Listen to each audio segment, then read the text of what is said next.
Hi, welcome. As you can see, I'm in the outback.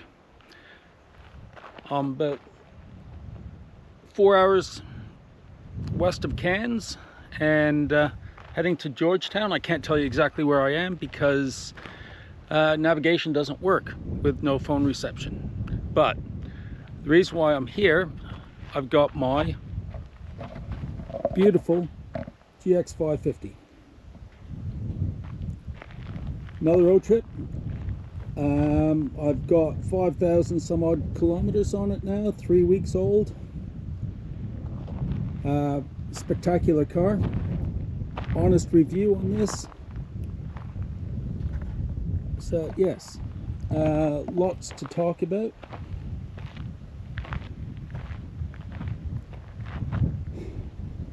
I love the color. I never thought I'd own a brown car before, but here I am.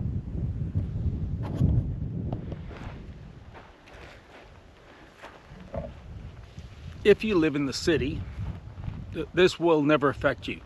But without reception on your mobile, no navigation. So you have no idea if you're using your navigation to get places. Luckily, there aren't a lot of roads, so you can't really get lost out here.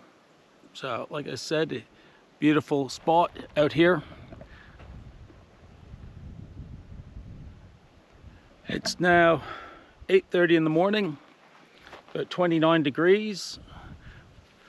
Ravenshoe this morning at dawn, it was thick fog, 16 degrees and raining. So it's a bit different out here. Big blue sky. It's pretty cool. Do love this spot. But I'll keep talking as we drive. Lots of animals on the road. It's always a worry when you drive on these roads. Okay, back in the car. As you can see, it's a beautiful day out here. I do enjoy it. I love coming out here. And heading into a bit of civilization of Georgetown. You might be wondering who George is and why is there a town named after him. I have no idea. It's not a history lesson, this one. It's about the GX. Okay, so I've had this for 3 weeks. We're over 5,000 kilometers. A couple little niggling things that annoy me, namely things like the dials. They're set up for left-hand drive, so you turn it to the right, it should go down, it goes up. It's just a bit, that attention to detail is lacking. I don't like that. That's on the mode select, the drive mode select, and the temperature gauge, or temperatures adjustments, I guess.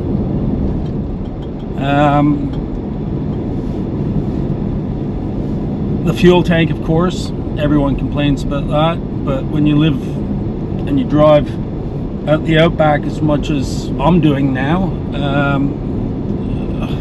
80 liters isn't good enough on a car that's designed to go huge distances. Like, I do this drive out to Mount Isa on a regular basis, and in all honesty, I'd love to do it in one shot, so that's not going to happen. So as it is, I have to fill up now in Croydon and then again in Cloncurry.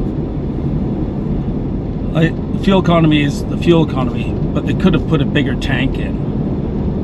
The other thing, Lexus, if you're listening, why didn't you come out with a bull bar for this thing?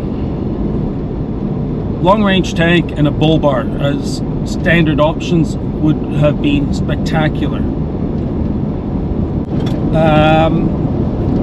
This is the Overtrail. Why we didn't get the Overtrail Plus, I have no idea.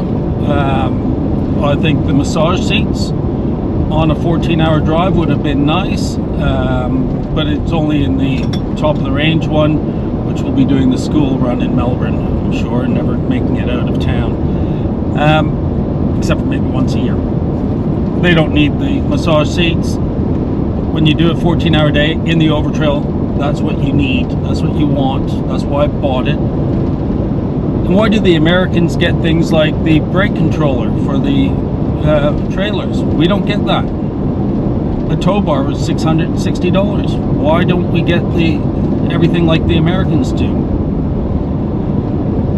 So there's a few things that are annoying that the other markets are getting at a cheaper price than we're getting. I know there's import duties and the government loves their handouts here, but so this car, I've come from a Tiguan, Volkswagen Tiguan, which I have to say was the most unreliable car I've ever owned, and we've had Land Rovers.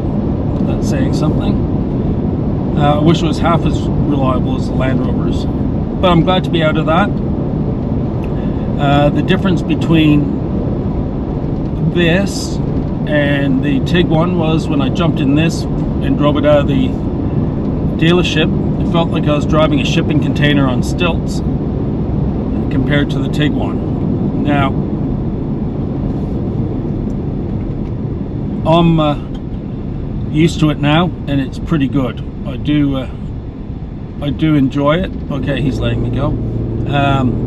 It actually has great road holding. I've just had all the tight twisty corners around Ravenshoe in the rain and fog, and very nice. So it was excellent. I'm genuinely surprised at how good it handles. We've got the adaptive suspension on this, which makes a huge difference. When I put it in normal and then to custom, which I've got it set up beautifully, makes a massive difference. And Sport Plus is great when you go up and down like the Coranda range, and you always have that power, and there's very little body roll. It's excellent. Media is great. The sound system is good enough for me. The dash is great. I love the heads-up display. It works very well. The brakes, fantastic. I'm really enjoying driving it. The Tiguan had 22-inch rims with low-profile tires, and the ride quality sometimes was better, other times far worse, especially on these roads. Like, look where we're going now. Like, we're heading into proper outback. So on this trip, I'm taking the inland route, not through Charters Towers and Townsville. I'm going Georgetown, Croydon, Normanton, then I hang a left down to Cloncurry, and then to Isa. So this is I came back this way last time, 2 weeks ago, and love this trip. The road is so good for the most part. There are bits that you'll see shortly that aren't as good as the rest, but I like this road much better than the A6, the Overlander's Way, because you don't have 250-ton road trains melting into the road, so it's not like a mini motocross track compared to like the Bruce Highway. This is a dream, this one. Now with the Overtrail, the GX550, like I said, there are a couple of annoyances. However, it's an excellent car to drive. I've found the heads-up display. Here you go. This is what I was talking about. Okay. So you would think I'm in the middle of nowhere on a station. No, this is Highway 1. If you're doing the lap of Australia, this is Highway 1. This is one that goes all the way around the country. And you can tell governments have just forgotten about North Queensland. Okay, especially the Queensland government. They seem to forget that Queensland exists past Noosa, Hastings Street, Noosa. They get their deconstructed coffee and forget that there's more to Queensland than Brisbane and Noosa. Anyway, hopefully that changes. And then yeah, Highway 1, well done. So that is, when you're on that type of road, you have to actually pull over off to the side and let the road trains stay on the bitumen, which is fair because you don't want them going off and throwing rocks at you. So early on, reading online, people are saying it's a funny looking car, looks like a Jeep, looks like a Sanyong, bite your tongue. And the windscreen is too vertical, it's ugly, you're going to get lots of broken windscreens. Well, I can tell them they are absolutely correct. In 1 week, I got my first cracked windscreen. Leaving Mount Isa, crack. God knows how much this windscreen costs, but it'd be many thousands. So make sure if you buy a GX550, get windscreen insurance. Luckily with Shannon's I get one free a year.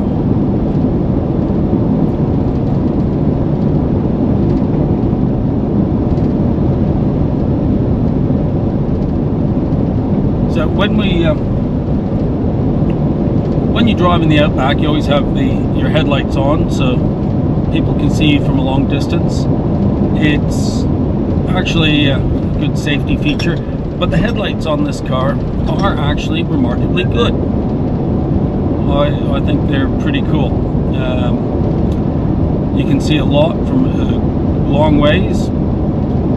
The spread isn't as good as I'd like when you're doing the tight twisty corners at night, but overall they're very good. Okay, now this is where I move over and give this guy as much room as possible, even though he's not a road train, he thinks he is. And this will also stop me from getting broken windscreens. Might not stop them, but if I throw a rock up, but that's what happens.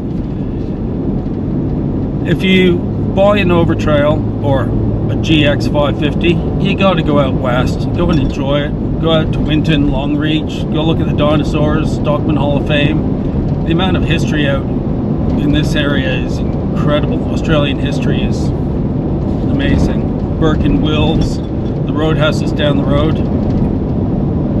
You know, it's a great spot. If you buy one, you've got the adventure mobile. Go out and enjoy it. So this bit of Queensland, so we're heading towards the Gulf country, and Normanton's just inland from the Gulf of Carpentaria, and just north of that is Karumba, which I haven't been to yet. Haven't had the opportunity. I'll do that one of these trips. I do the trip non-stop. I don't like stopping to sleep or anything like that. So one day, maybe when I get a rooftop tent, I'll stop and spend the night and stop and do a lot more sightseeing.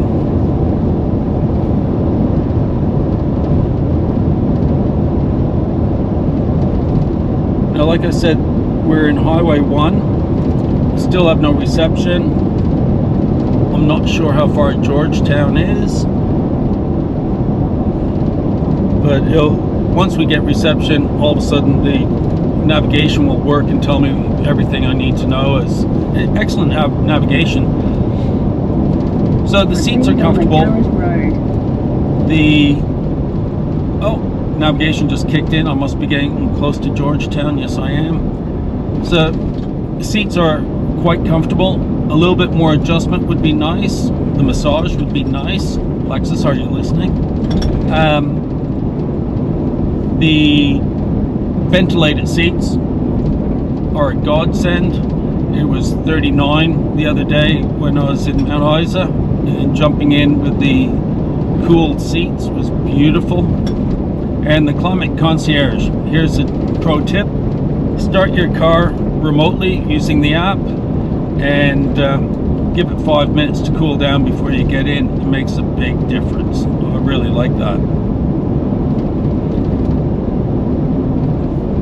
The sound, the noise, yeah, there's a bit of wind noise at the top on the right. We will be going for the weather shields, so we can leave the windows down and a bit and get some airflow. I spend a lot of time Mount Isa where it's 42, 43, 47 Celsius, so it'd be nice to leave the windows down a little bit and get some airflow. But overall, the seats don't burn because they're not leather, they're the new Lux. We've got the Chateau interior.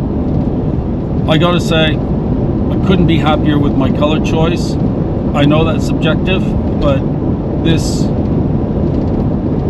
Moon Desert, like I said, I'd never ever thought I'd own a brown car, but it changes color, and in the sun it goes to a beautiful bronzy gold. It's beautiful, and it doesn't show the dirt. What else?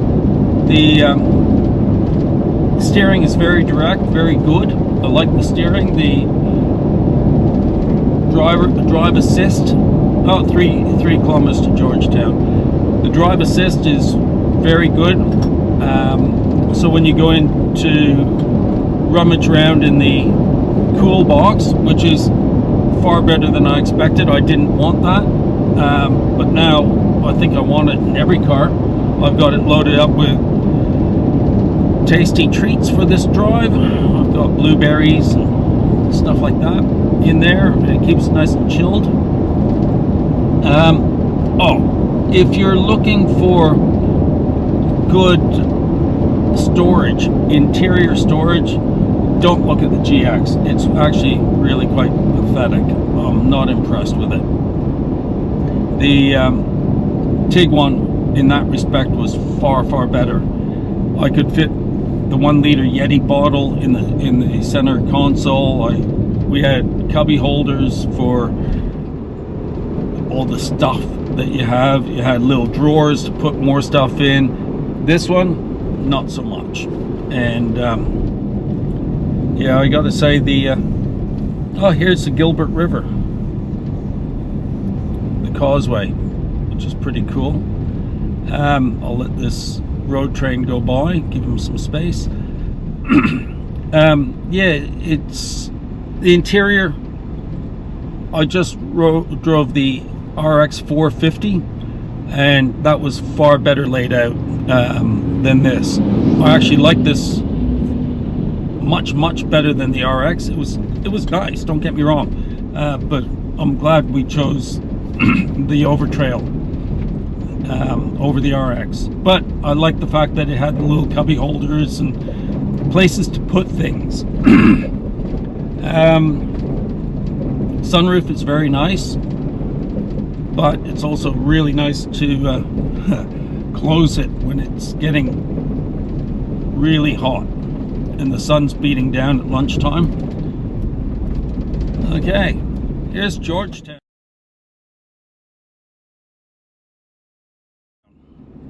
We're heading to Croydon.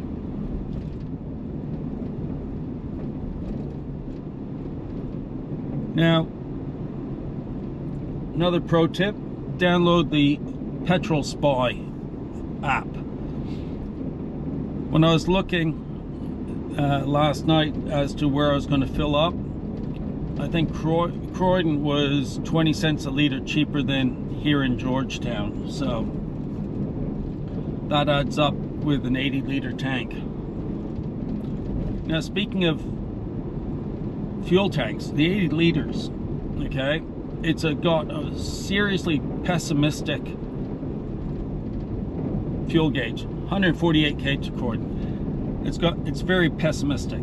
So I filled up with, I think there's 3 kilometers to empty. I still had 15 liters.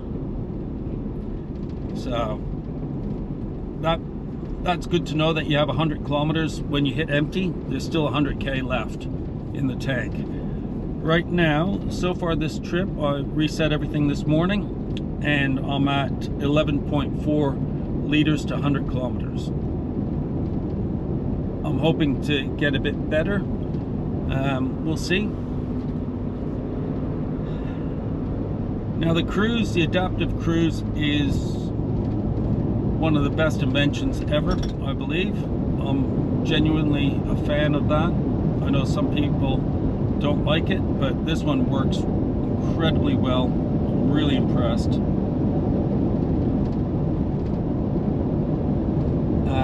Overall, it's a good place to be for doing 12-14 hour days. The ride comfort for a big truck. My daughter, who went for a ride in it on the weekend for the first time, said the back felt like a limo. And her boyfriend's parents have a 200 series cruiser, Sahara, and a BMW X6, and she prefers this one in the back seat. And in the front, she felt she had a lot more room, and it was quite comfortable. So there you go. One thing this does not have that the Cruisers has, doesn't have nearly as many beeps and buzzers. Still has a lot, don't get me wrong, as every new car does. But the Cruisers, my friend has a what last of the V8 Saharas, and we named it Justin Beeper, because the thing never stops beeping at you.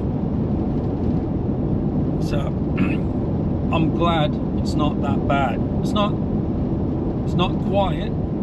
If I look away for too long, it beeps. If I get too close to center, it beeps. But it's not obtrusive. And the steering assist in the Volkswagen, it would just about rip it out of your hands. Whereas this one, it's a lot smoother. It's much more forgiving. It doesn't try and take over nearly as much as the Volkswagen did. Power-wise, we had the Tiguan, the all-space R-Line, top of the Waza, with all the packages, and 0 to 100 in 6.5 seconds. 7-seater. It handled quite well. It went hard. It was great on the open road. On the A6, for example, which is a mini motocross track, I felt we were going to get airborne once over some of the bumps. And when we went through Porcupine Gorge, I thought I was going to break a rim on the dirt section. But this, even though it's the size of a shipping container and weighs more than a house, it's actually faster. And I'm really impressed with it. It always has power. It always has enough power, which is fantastic. Pulling it to pass, excellent. Never have, yeah, it's actually quite incredible, the power of this. Hauling around 2,500 kilos, that's not a light car. And I feel safe in it. I feel good. Even though we've had suicidal emus, bustards, kangaroos, cows run out in front of us, a rhubarb, bullbar, whatever you want to call it, is essential. And I can't wait to get one. As soon as the Prado is, well, there's a cow right there on the side of the road, no fence, 2 of them.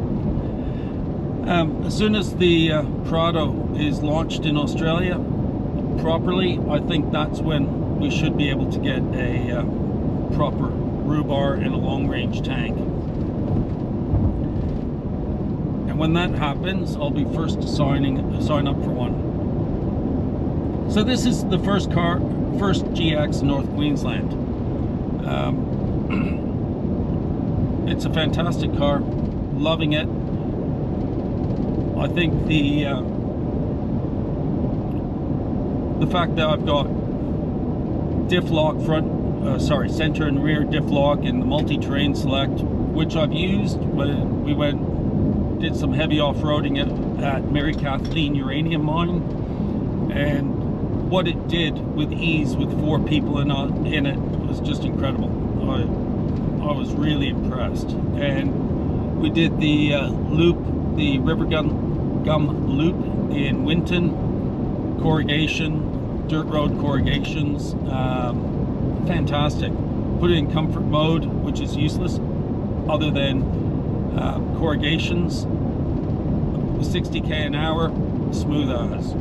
Could not believe how good it was on the corrugations. It didn't jump sideways, didn't wander, it was quite planted, and yes, but if you put it in comfort mode, it wallows. It feels like the back end is too soft.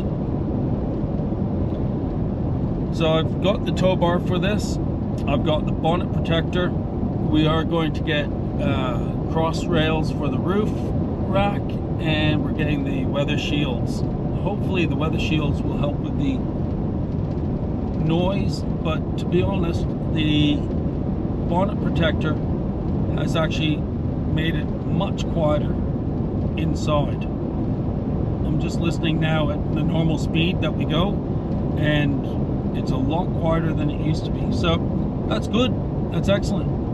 Now if you put the bonnet protector on yourself, don't, it's a pain in the butt. It's all right, but expect it to take an hour or 2. Or maybe I'm just thick, I'm not sure, but it's worth getting. Visibility with the low belt line, fantastic, love it. The space in the back, like I've got a bar fridge, I've got racking, I've got a whole bunch of stuff out back, fits nicely. I have flipped the seats forward. They don't make rubber cargo mats yet, but if you go to Auto Barn, 65 bucks, you get a huge piece of 5mm rubber, cut it to size, and it works a treat. The carpet at the back is really thin and poor quality, so you really want to protect that. I'll be putting the drawers in when I go back. I didn't want to put them in because I have to take that fridge out to Isa with me. I'll put drawers in the back, and that should be good. It's yes, we're going to set this up. We're going to drive to Adelaide next year, and we'll do the Birdsville track. So thinking about getting a rooftop tent and a fridge. So we'll see. I'll let you know how that goes. The internet is full of people complaining about flutter, bonnet flutter, hood flutter. Yes, there is some. Okay, move on, get a life. It doesn't matter. It's not like it's going to fall apart. Everything feels solid and well built. There's no squeaks or rattles. Anything you hear is the crap that I've got in the back. It's just actually really good doing 1300k days. You get out, you're not stiff and sore. I took my 80-year-old father-in-law and 76-year-old mother-in-law for a week-long trip to Winton, Mount Isa, back through this road. So we did 3,500k that week, and they loved it. They were not sore, stiff from sitting, but they weren't sore, and we did some big days. So if you want a mile muncher, this is a great car for that.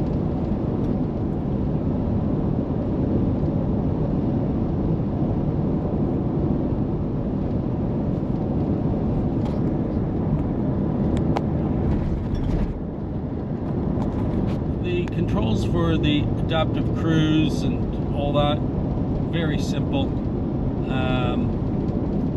easy to use.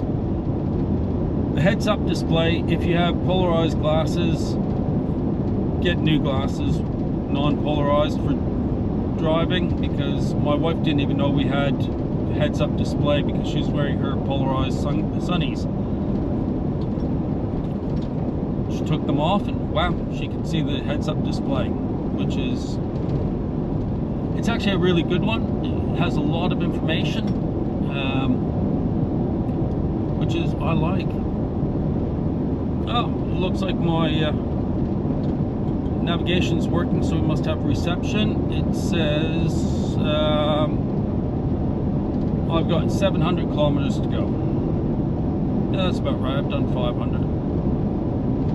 So the next stop will be Croydon. I'll fill up there, and then I might stop at the Burke and Wills Roadhouse for a drink or a snack, or even the Quamby pub. The Quamby pub, the pub in the scrub, is pretty good. I like that one too, but the Burke and Wills is really good. Is he broken down or no? Looking for something. Okay. Yeah, so if you come out west, those pubs are really good. And Cloncurry is a great little town to do some exploring. Lots of history there. Back to the car. The very upright windscreen. Yes, you're going to go through windscreens, but you have great visibility. I do love the visibility. Oh, that's the other thing. If you get this car, tint your windows. Just get them tinted, the darkest legal tint, because they are very big windows. We were given the option of getting the paint protection, the ceramic paint protection, and the window tint and the interior protection. I'm so glad we did it. The dirt just falls off the paint. But the reason why I'm giving you this little review is almost every time I park in town or Bunnings, someone comes up to me to ask about the car. And I'm comparing it to the Volkswagen. Obviously, I had 5 years of that, and when I handed over the keys, I didn't think about it again. I got in this and I haven't really thought about the Volkswagen other than I'm glad I'm out of that thing. But yes, and it's amazing. People go, how much? And they always guess about 40 grand more than what we paid, which is kind of nice. Okay, so this is where the power comes in. So I've got a road train here.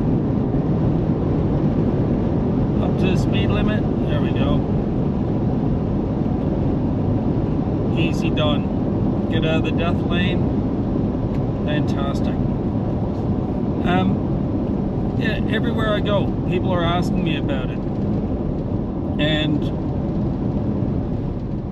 I've been fortunate enough, I've driven some fantastic vehicles, Bentley Bentayga, cruisers, you name it. I've had the privilege of driving a lot of different vehicles, of friends' vehicles and that. The Bentley was special, I will say, but it was also $500,000, so we won't compare it to that. When you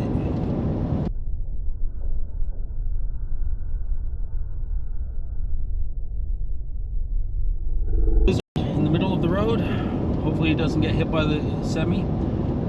No, he's off the road. So when you compare this to the Ineos Grenadier, for example, I think it's a pretty cool vehicle. I don't think I would enjoy that car nearly as much as I do this one. It doesn't have the creature comforts. I'm getting older. I like comfortable seats, good air conditioning. And the other thing I like is the reliability of Lexus. That's basically why there was no other option than this car. I'm not a big cruiser fan. They're good. I know they're excellent, but they always seem a bit cramped inside, where this one I feel I have a lot of room and it's quite airy. So yeah, it was worth the 51-week wait it took for me to get this from when I put a deposit down. And I gotta say, it's worth the money. It really is. I think we finally got the sweet spot, and I think the Overtrail is the sweet spot in the range. You get good stuff. It would be nice if we got the massage seats, a couple other little things, but other than that, really I can do without it. These seats are at least comfortable enough that I don't get cramps. The seats in the Tiguan were horrible. After half an hour, 45 minutes, you start moving around and doing the butt dance, trying to get some airflow and get some blood back into your butt. Now, these are good. Like, I've been driving now for 5 hours and I still feel really good. So if you're going to, I haven't towed with this yet. I will say that I'll be towing the boat next week, but I imagine it's got so much power and torque. I don't think I'd even notice a tinny on the back. But eventually I'll be getting a towing an excavator and stuff to the yard to do some work in the backyard, and that's when it'll be a proper test. But for this sort of thing, I'm sitting here at 110k an hour on the speed limit, and it feels fantastic. It's quiet, it's comfortable, it's not making much noise. There is a little bit of wind noise. Most of the noise I'm getting is from the stuff in the back of the car. So yes, if like I was saying, I get asked all the time, what's it like? Is it worth it? Is it better than whatever? Well, for me it is. There was no other vehicle which I thought would be a better vehicle for us. I've always liked Land Rover, but the reliability is just so poor. I know they make a good car, and in warranty they're great. Mind you, I have a few friends with Land Rovers that have had, one had to actually do the trip back from Julia Creek on limp mode, and it was under warranty, it was new, and they were lucky to get 80k an hour. That would have been a very long drive, to be honest. But yes, the fact that it's a Lexus, after the big trip a couple of weeks ago, brought it back, they cleaned it, got the tow bar put on, and it looked spectacular again. And luckily this color does not show the dust and the dirt, but the black trim does. It's a matte black, and it sticks to that something fierce, let me tell you. But you get 2 cleans a month, so it makes it easy. What else can I say? There's the dash is really good. There's lots of information. You can scroll through and you can set it up different ways. Going through the menu, remembering where everything is, can be a bit frustrating, but you learn it, don't you? My wife has a absolutely fantastic Yaris Cross Hybrid. Oh, hang on a sec. Yaris Cross Hybrid, and the amount of notifications and beeps and buzzers we had to turn off, and it still has lots, is insane. But what a great little car. She's filled it up 3 times this year. So there you go. That's the hybrid Yaris Cross. She doesn't drive out of town much, but in town she can fill it up 3 times a year. That's just ridiculous. And when we did drive to Winton one weekend from Mount Isa, we were getting in the 4s, 4 liters to 100k, 4.4 I think it was, and that was breaking it in. It's a spectacular car. I would highly recommend the Yaris Cross as well as a second car. But for mile munching, this is brilliant.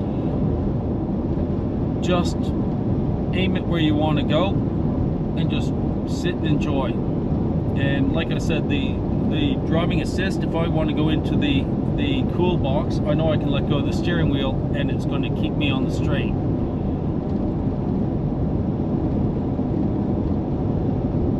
I don't know what else to say about it. Very little road noise, considering it's got chunky tires. Not a huge tread depth, but chunky tires. It feels pretty good. It's pretty quiet. The Tiguan was quite a bit noisier and a lot more jerky with the suspension, and also stiffer suspension. It was more of a sports SUV rather than off-road SUV. And the low profile tires made it absolutely shocking on really bumpy roads. Rattle your teeth loose, your fillings loose, that's for sure. But it also had a lot more places to put stuff in the interior, and that's probably the only thing I can say that it did better than the Tiguan or than the Lexus.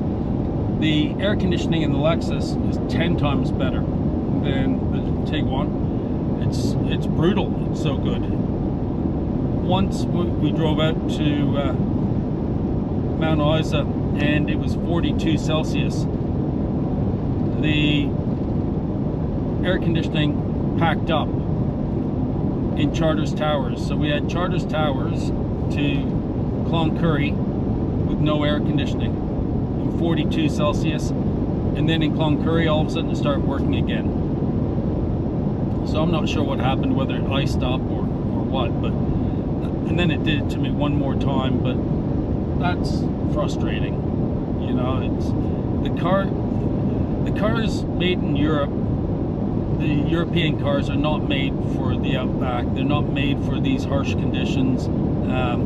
They're not designed. Like a friend of mine's got a Hyundai, Korean of course, and all the rubber has shrunk. Like the window rubbers have shrunk, so it's hard to close his window. It's hard to close the door because the door seals have shrunk. They haven't had the years and years and years of research and development up in Australia that Toyota has, which is why we went Toyota for our two cars. So, in all honesty, I don't think there's a better car for my circumstances than this. Yes, people will say, oh, Cruiser or the LX, but I don't like it, the LX, nearly as much as this. Yeah, they leave me a little bit cold. And I'm hoping in 3 or 4 years I'll be able to trade this in and get the hybrid version. If I can, that would be spectacular. If it gets better fuel economy and a larger, longer tank range, that would be spectacular. I would love to be able to get 1,000 kilometers to a tank. If I could do that, I'd be happy. I think that would be essential out here. Like when we go from Mount Isa up to Lawn Hill, for example, we don't want to have to worry about filling up. Right now I'm averaging, according to this, 11.3, and that's the entire trip from Cairns to to wherever I am. The navigation's not working, but we're coming up to the Gilbert River. I'm not sure how much further it is to Croydon, but isn't it beautiful out here? Just love being out in the bush. Very different to the A6, which is all open fields and Mitchell grass, gold Mitchell grass. It's stunning. I love it. Big sky country. Here we've got all the scrub, and the trees get smaller and smaller the further west we get. So you'll see what I mean. So what else can I tell you about the car? It's just doing everything I want from it. Around town, I'm getting about 13 liters to 100k, which is 3k worse than the Tiguan around town. It averaged 10, and on the open road, the best I got out of the Tiguan was 8.1. And this one, it says we're supposed to get 9.5. Maybe that's at 80k an hour, but in all honesty, a couple of k extra per 100k, a couple of liters extra per 100k is no big deal when you have such a big, comfortable car. So the mods we want to do are the long range tank, bull bar, spotties, maybe a roof rack and a rooftop tent for next year. We'll see about that. But other than the things I've mentioned earlier about the emissions that we should have had in Australia, like the Overtrail Plus, what the Americans got, and the stupid dials that are backwards, that really bugs me. But that's just attention to detail that they haven't done. And I have a little bit of trouble with the CarPlay, but I think that might just be operator error. More than likely operator error, that's me. Yeah, there's nothing really I can say about it that is really negative. Little niggly things, but it's what you get used to. And I got used to having little cubby holes all over, somewhere to put the sunglasses, but we have a sunroof instead, somewhere to put the garage door remote, somewhere to put the ferry tickets for the Daintree ferry. We had all that spread around the car, the keys for the mailbox, all that. Now one of the cup holders is designated key slot for all the keys I have to carry for the various things. It's not the end of the world, but it would be nice if we had a few more cubby holes. Okay, here we go. Oh, good thing he moved over. Okay, is this the Gilbert River? Oh look, are they oranges or mandarins? You probably can't see. Cool. They look like oranges or mandarins, but they're probably mangoes. Here's the Gilbert River. Check this out.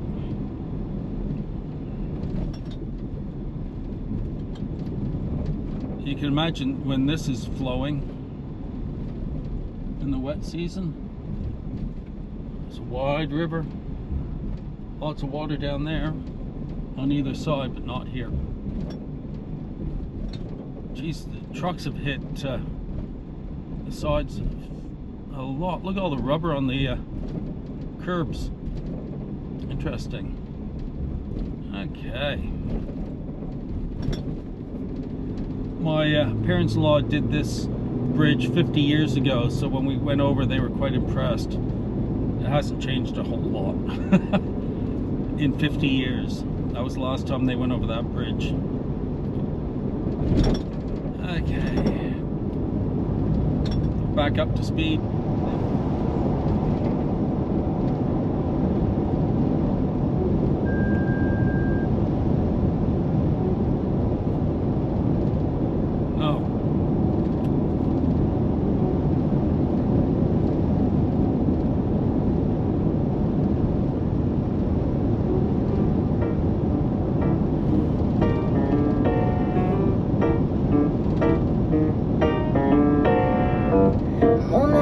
C'est un tic de t'aimer à l'oblique dans mon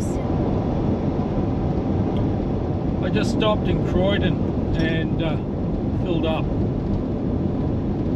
As soon as I pulled up, the guy came over and asked me all the questions as per normal. Like I said, that's why I'm doing this review. Yes, he had never actually even heard of Lexus, let alone the GX, and he thought it was pretty cool.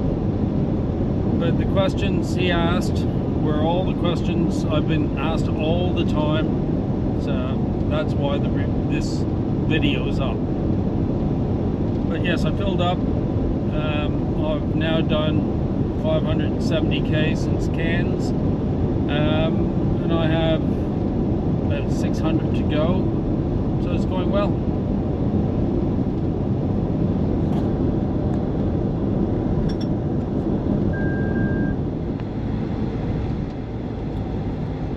Getting close to Cloncurry, well, a couple 100k away, and 38 degrees. The car's at a beautiful temperature, not hot at all in here. The coolant temperature is excellent, halfway, so it's doing this easy. 110k an hour. Like, what more could you want than a comfortable, easygoing car cruising at this speed in this kind of heat on these kind of really poorly maintained roads? That's the best thing about this car. It can go anywhere, do just about anything.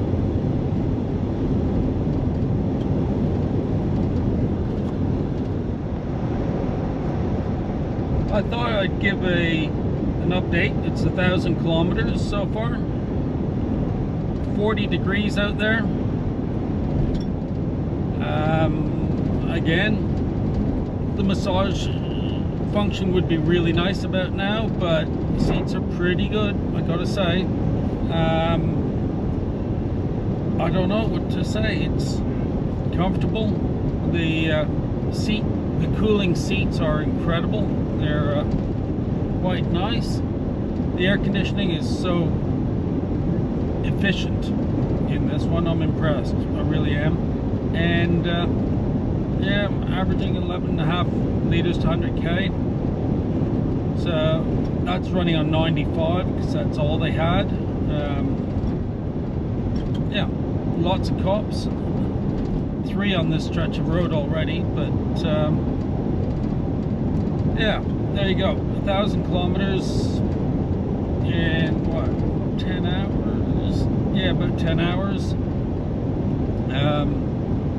I'll fill up here in Cloncurry, which is coming up, and then into Mount Isa. I'll do my final update in Mount Isa.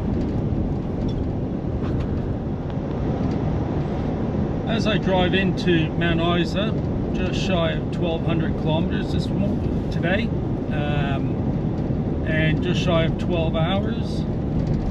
I have to say the car feels good, feels tight. There's not a lot of noise, not a lot of vibration. The roads are rough, but you gotta expect that. Yeah, it's the more I drive it, I'm just about 6,000 kilometers in just over 3 weeks. So I've put a few miles in. The more I drive it, the more impressed with it I am. I find it's, as I learn it and I get used to it, it gets better. So I think as far as the do everything adventure car for Australia or anywhere for that matter, this has to be at the top of the list. I didn't want the Prado because I don't want a diesel with all the DPF problems that they're having and all the other issues. It looks great, and I'm sure especially the hybrid will be a great vehicle, probably a lot better fuel economy, but that's not what I bought this thing for. the power is amazing in this. The engine is really smooth, really comfortable. I'm finding I've never been lacking for power in it. And yeah, you know, it's when you drive long distances, it's going to show up the weakness, whether it's the seat or the air conditioning can't cope in 40 degrees, or vibrations or whatever. This thing, it's a dawdle. You know, it's pretty simple. It's done a great job. So I guess to sum it up, if you're looking for a vehicle that can do just about anything in Australia or wherever you are, you'd be hard-pressed to find something better. And we don't know for sure, but I'm willing to bet this is going to be a phenomenally reliable vehicle, which is why we bought it.